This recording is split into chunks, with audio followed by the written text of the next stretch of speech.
महिरा दिल्ली में जिस काम से आई थी उसका काम लगभग हो चुका था। आज शाम की उसकी वापसी की फ्लाइट थी।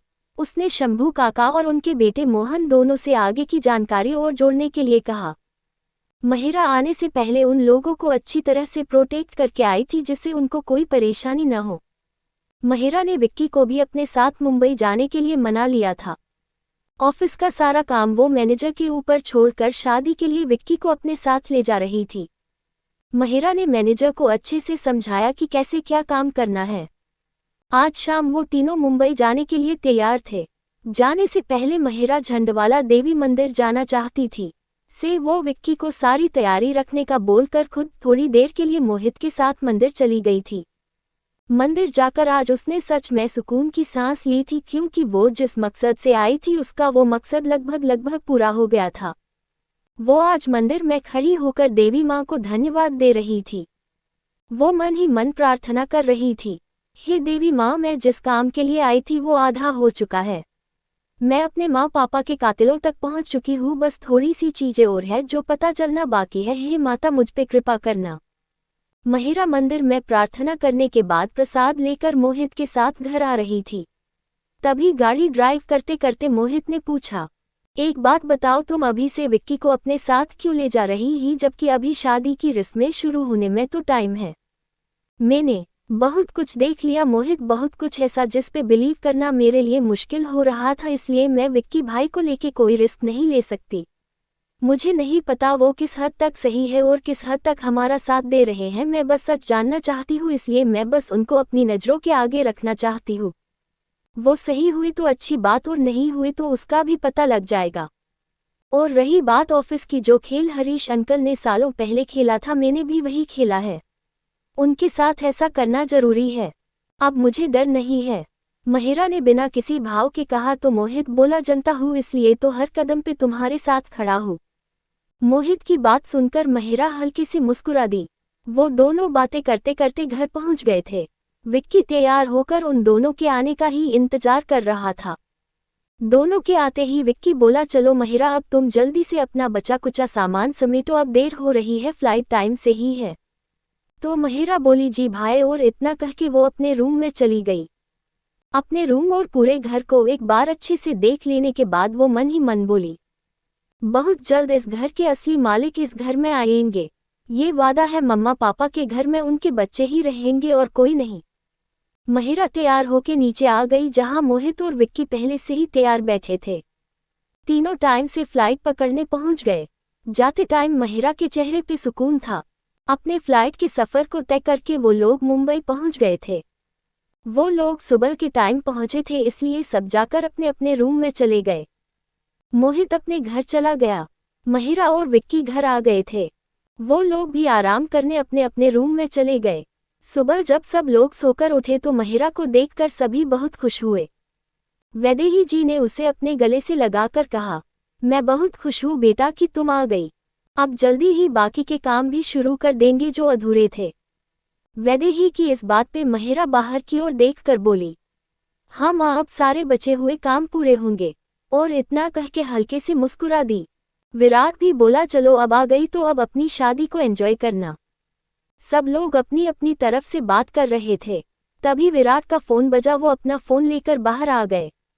उसने फोन उठाया और बोला, हाँ अंकल, मैं बस आपको ही फोन करने वाला था। वैसे आपको जानकर खुशी होगी कि हमारी संजू ने शादी के लिए हाँ कर दी है। उसे ध्रुव से शादी करने में कोई परेशानी नहीं है। विराट की बात सुनकर सिन्हा जी बोले, ये तो बहुत खुशी की बात है बेटा, अब मैं आज ही ध्रुव के घर जाकर उसके माँ पापा से बात करके आता हूँ। विराट कुछ देर उनसे बात करता है, फिर फोन काट देता है और सबको अंदर जाकर काम की बोलकर घर से चला जाता है। महिरा अभी खुद में खोई हुई थी, तभी वेदिका बोली, कहाँ खो गई? कहीं नहीं भाभी, महिरा ने मुस्कुराकर कहा। वेदिका बोली, अच्छा वो सब ठीक है, अब तुम आ गई हो तो अभी तुमको बहुत सी चीजें बतानी है। एक तो संजना की शादी भी तुम्हारे साथ होगी, दूसरा दोनों की शॉपिंग भी करनी है। तो तुम बस आज ही रेस्ट कर लो, कल से तुमको फिर बिजी होना है। वेदिका की बात पे महिरा हल्के से मुस्कुराकर बोली, जी भाभी, कल से हम अपनी शॉपिंग करेंगे। महिरा वेदिका से बात कर रही थी, पर उसके दिमाग में हजारों सवाल चल रहे थे। बहुत कुछ ऐसा था जो उसके दिमाग में चल रहा था, पर अभी वो बिना किसी सबूत के किसी नतीजे पे नहीं पहुंचा चाहती थी। दूसरा, वो अभी उस लड़की और ध्रुव के बारे में पता करना चाहती थी जिसकी वजह से मेहर की हत्या हुई और वेदिका को बदनाम किया गया था। वेदिका थोड़ी देर और महिरा से बात करती रही, फिर अपने हॉस्पिटल के लिए निकल गई।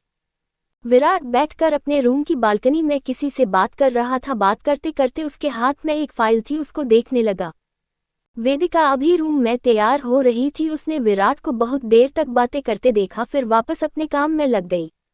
हालांकि रात में विराट ने उसे बताया था, उस बात को लेकर वेदिका चुपचाप अपना काम करने लगी। दूसरी तरफ महिरा अभी को आए हुए कई दिन हो गए थे, तो अब कुछ दिन बाद उसकी शादी की रस्में भी शुरू होने वाली थी। संजना के पापा ने ध्रुव के घर वालों से मिलकर शादी की बातें पक्की कर ली थी, तो दोनों तरफ से फैसला हुआ कि शादी की पहली रस्म के दिन ही संजना और ध्रुव की सगाई की जाएगी। दोनों घरों में शादी की तैयारियां शुरू हो चुकी थीं, पर कुछ लोग थे जो कहीं तो ही उलझे हुए थे। महिरा कई दिनों से रात रात बाहर जागकर काम कर रही थी। दूसरी ओर विराट और ध्रुव भी पूरी ताकत झोंक रहे थे सच तक पहुंचने के लिए। खैर, कई दिन ऐसे ही बीत गए।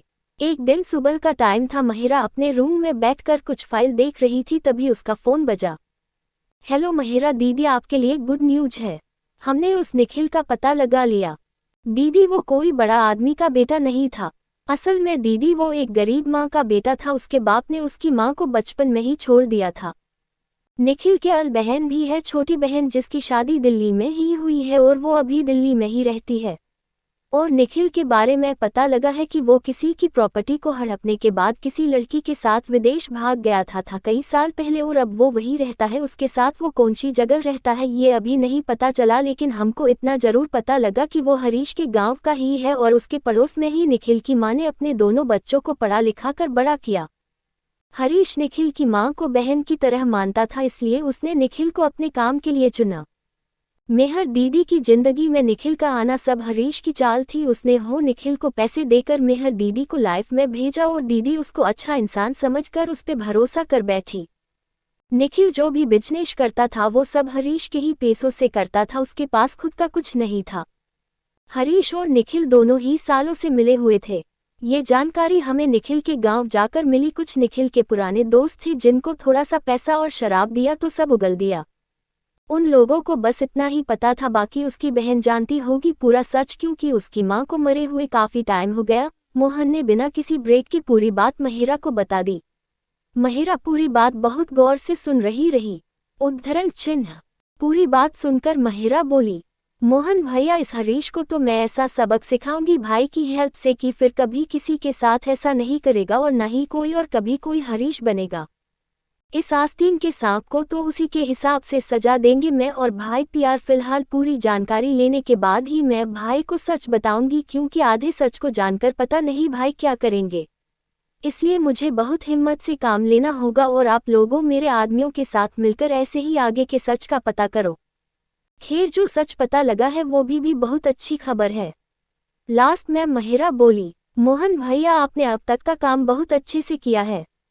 अब उस निखिल की बहन का पता करना, वो दिल्ली में कहाँ रहती है और उसका और निखिल का कांटेक्ट कितना है सब, और इस काम के लिए आपको कितने भी आदमी चाहिए आप और ले लेना, सारे भरोसेमंद हो। बाकी आप मोहित और ध्रुव भैया से भी बात कर लेना, वो भी आपकी हेल्प करेंगे। जी दीदी, हम निखिल का पता करने के लिए मोहित साहब और ध्रुव साहब दोनों से बात कर लेंगे। मोहन ने महिरा से बात करने के बाद फोन काट दिया। दूसरी तरफ महिरा की आंखों में खुशी और गम दोनों के ही आंसू थे। वो मन ही मन बोली, दीदी, आपके कातिल को मैं सजा दिलवा कर रहूंगी। दूसरी तरफ महिरा उस दिन को सोचने लगी जब वो मोहित के साथ बैठकर मोटिंग कर रही थी। तब मोहित के ही कहने पे उसने ध्रुव की हेल्प ली इस केस में, वो भी विराट को बताए बिना। ध्रुव उसी दिन से महिरा के साथ था। ध्रुव के ही कहने पे महिरा अपना काम चुपचाप कर रही थी। महिरा से बात करने के बाद मोहन ने मोहित को फोन लगाया और सारी बात उसे बता दी। सारी बात सुनकर मोहित बोला, वेल डन, बहुत। कहानी लिखने में कितनी मेहनत लगती है ये एक लेखक हो समझता है, लेकिन कहानी जब बिल्कुल डेड होती दिखती है तो मन ही नहीं करता कुछ भी लिखने का, ना ही कहानी पोस्ट करने का। फिर भी कहानी तो पूरी करनी है तो कहानी पूरी पोस्ट करूंगी।